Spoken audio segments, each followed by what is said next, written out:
Bonjour à tous, j'espère que vous allez tous très bien, même si c'est honnêtement un petit peu compliqué d'aller bien après avoir vu une telle prestation. Le Barça perd 2 points au Rayo et méritait même de perdre si Johan Garcia n'était pas là. Mais sérieusement, par quoi commencer entre l'état du stade, les supporters visiteurs qui ne peuvent pas se déplacer au stade, les supporters du Rayo qui sont mécontents contre leur direction? Le match a donc commencé dans un contexte très tendu et avec une pelouse dégueulasse. Dès le début du match, on a vu un Rayo qui pressait haut, un Barça qui avait du mal à sortir du pressing, pas mal de déchets techniques au niveau de la défense et surtout Koundé et Eric Garcia. J'ai trouvé ça vraiment abusé. On arrive miraculeusement à avoir une occasion avec Rafinha qui part devant le but et qui a juste à glisser le ballon à Ferran pour qu'il marque, mais il préfère se la jouer solo. Cette action honnêtement m'a vraiment énervé et c'est d'ailleurs quelque chose qui me rend fou avec ce Barça, c'est l'égoïsme des attaquants. T'as l'impression que chacun veut son moment de gloire, cherche son petit but, toujours en forçant les choses et en ne privilégiant jamais l'altruisme et la solution la plus simple. Aujourd'hui, on avait l'exemple de Rafinha, mais Ferran, c'est la même chose. Lamine aussi, qui veut toujours partir en 1 contre 4. Honnêtement, ça devient vraiment insupportable. Moi, dans ma tête, je suis toujours resté bloqué avec la MSN, où Messi, Suarez et Neymar s'offraient à chacun des buts sur un plateau. Mais ici, je retrouve pas ça, et c'est l'un des principaux défauts de cette attaque selon moi. Juste après cette action solo de Rafinha, il y a une action similaire, et cette fois, Rafinha veut glisser le ballon vers Ferran, mais le ballon était horrible. Honnêtement, le nombre de déchets de Rafinha dans ce match était juste hallucinant. Et par miracle, après une action en solo de Lamine, Yamal va provoquer un péno. Est-ce que le Barça peut s'estimer heureux que la VAR ne fonctionnait pas?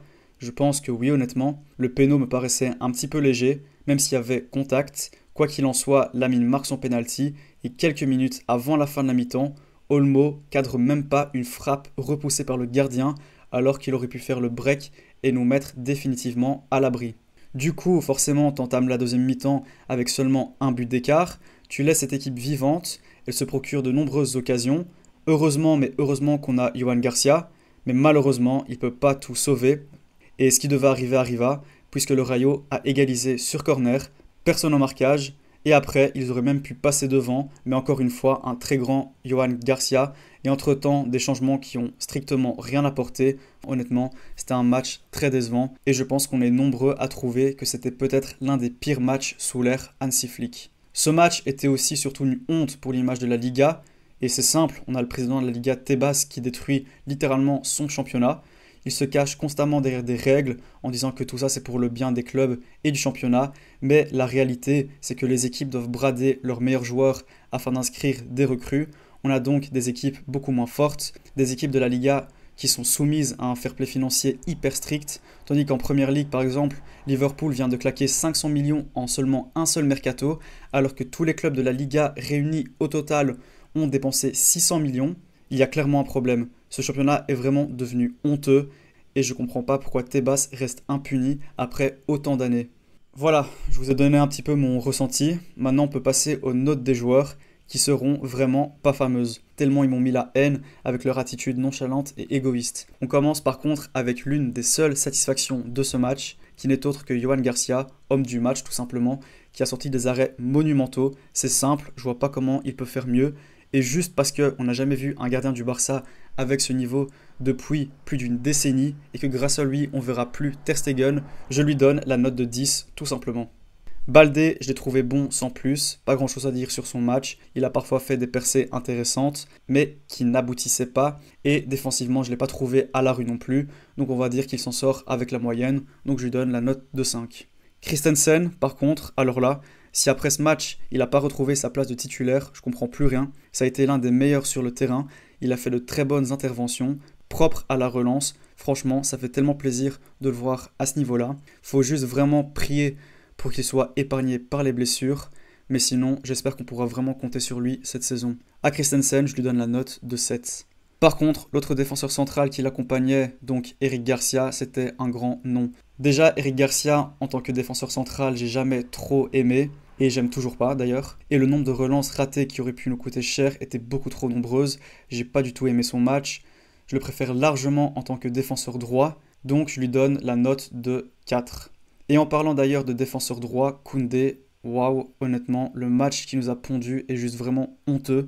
Lui aussi, beaucoup trop de déchets techniques, il n'était pas à l'aise balle au pied, il paraissait pas du tout concerné non plus, on dirait qu'il avait vraiment pas envie d'être là, donc un match vraiment honteux de sa part. Et moi qui expliquais justement dans la vidéo d'avant-match que je comptais sur lui, que c'était un joueur important, franchement là il m'a clairement déçu. J'ai pas l'impression qu'il montait beaucoup, et quand il le faisait, il était jamais servi par Lamine, sauf une fois, mais bref, je lui donne la note très dure de 3.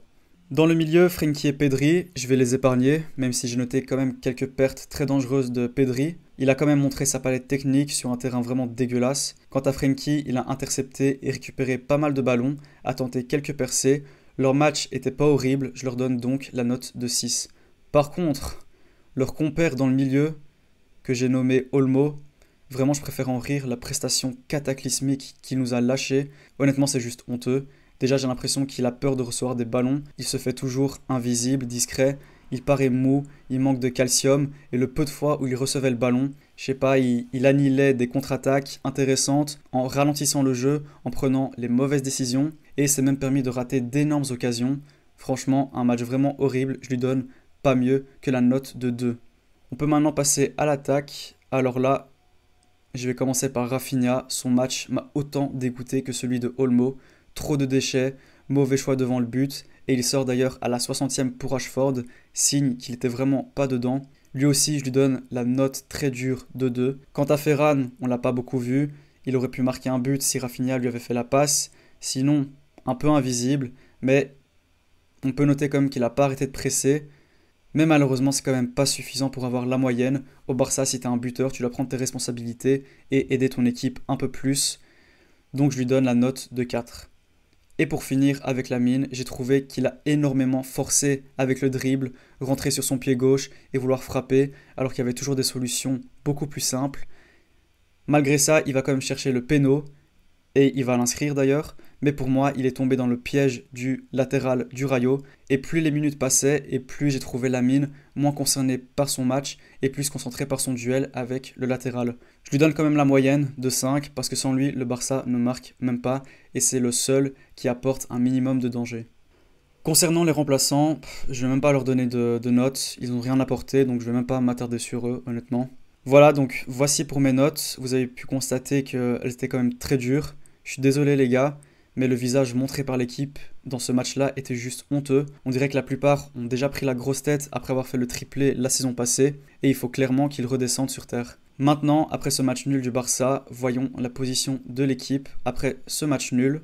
Et on constate que le Barça est donc à la 4e place derrière le Real et Bilbao qui ont tous les deux 9 points. Et le Barça est à égalité de points avec Villarreal et l'Espagnol de Barcelone. Maintenant qu'on a un petit aperçu du classement, j'ai été quand même assez critique dans cette vidéo, mais on va quand même pas tirer la sonnette d'alarme, c'est que le début du championnat, et il faut prendre en compte que le Barça a enchaîné quand même 3 matchs à l'extérieur d'affilée, sur des terrains compliqués, mais par contre le visage montré lors des 3 derniers matchs est loin d'être convaincant, sachant qu'en plus le Barça n'a même pas joué le mondial des clubs, donc l'excuse de la fatigue, ça fonctionne pas trop.